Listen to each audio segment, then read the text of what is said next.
ladies and gents, the second round of pool play in Major League Pokemon World Cup number 2 has concluded, and it is now time to seed the elimination rounds, including the consolation bracket. Spoiler warning, hashtag last or bust lives. All right, well, before we start talking about the round of 16, we should talk about how I managed to seed the people. I seeded the people based on their overall performance in the tournament. I seeded them also based on their activity. And I also seeded them based on trying to stop conflicts of people who, first off, face each other in the second round.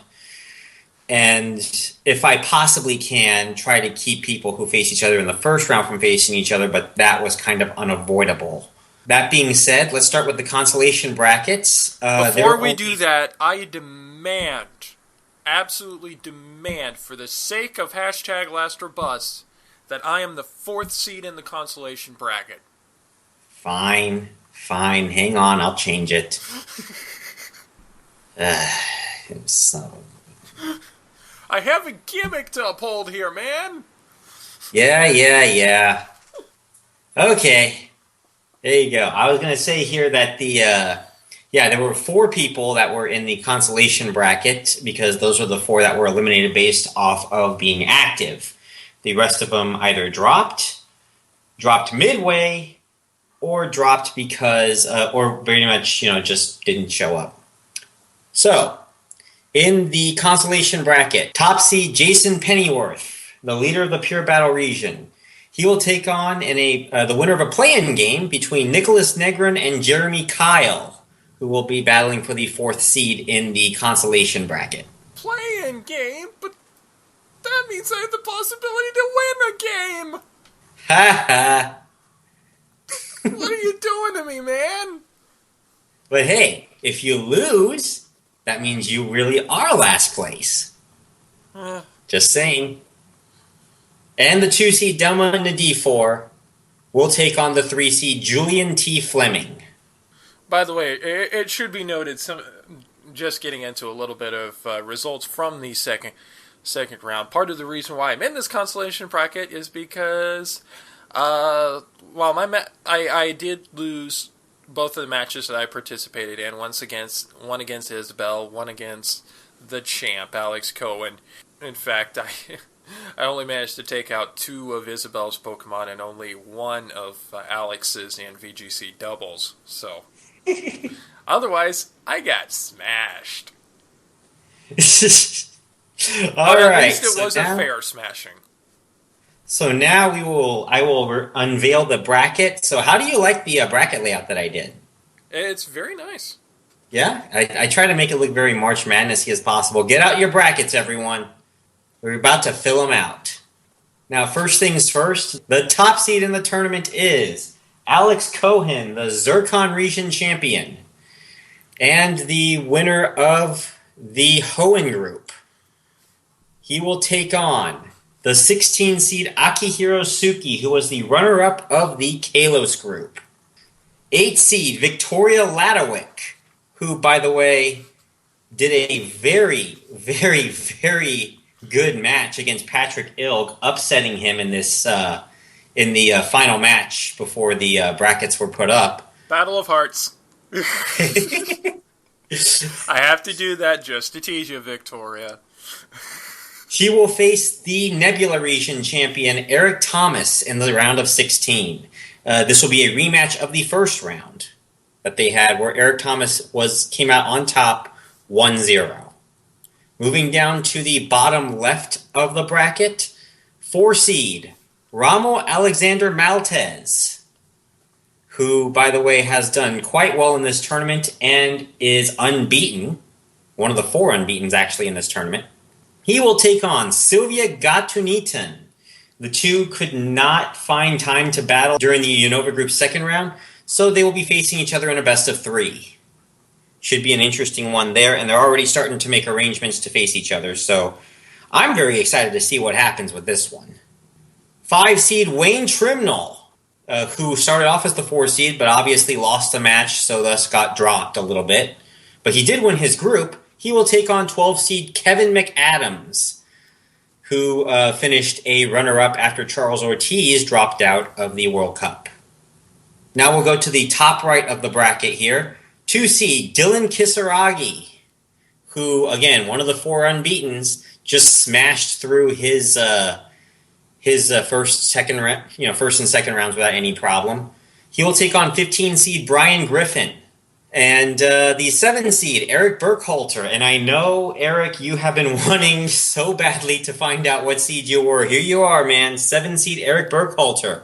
Let's see who your opponent is. He will take on 10 seed Patrick Ilg, who was going to be a 2 seed, but dropped because of his loss to Victoria Ladowick, which guaranteed that he would not make it to the round of 16 as a group winner. Sorry about that, Patrick. In the bottom right of the bracket, 3 seed Dylan Maldonado. Again, he came in and just crushed the first and second rounds, no problem. He will take on 14 seed Kay Moore, who I like to name the Ice Queen. Finally, the 6 seed Justin Salidi, looking to go make a deep run in this tournament. His first round opponent will be Isabel Brundle, who, by the way, Jeremy, you lost to. Yeah, I did. It was a good match, though. I did get a couple of eliminations in, so it did end up being 4-0. I did get a couple of knockouts, but it did end up being 4-0. It was a pretty good match. Not quite as overall even as my opening round match against Wayne Trimnell. She did beat me a little bit better, a little more decisively than that, though the score was the same. But it was a good match nonetheless. So both Alex and Isabel, congratulations to both of y'all. I'll be rooting. Honestly, I will be rooting for both of them in the elimination rounds. So who do you think will make it to the Final Four, Jeremy? Just looking at the brackets here and what you've been seeing, who do you see in the Final Four? Yeah, like I said, I'm definitely, at least in the round of 16, I am rooting for Alex and Isabel. Realistically, unless somebody's able to, find some kind of counter for Rommel, he's probably going to easily make his way to the Final Four. I do have a lot of faith in the champ, so I think that he'll be able to get into the Final Four. And then for the other two? On the other side of the bracket, a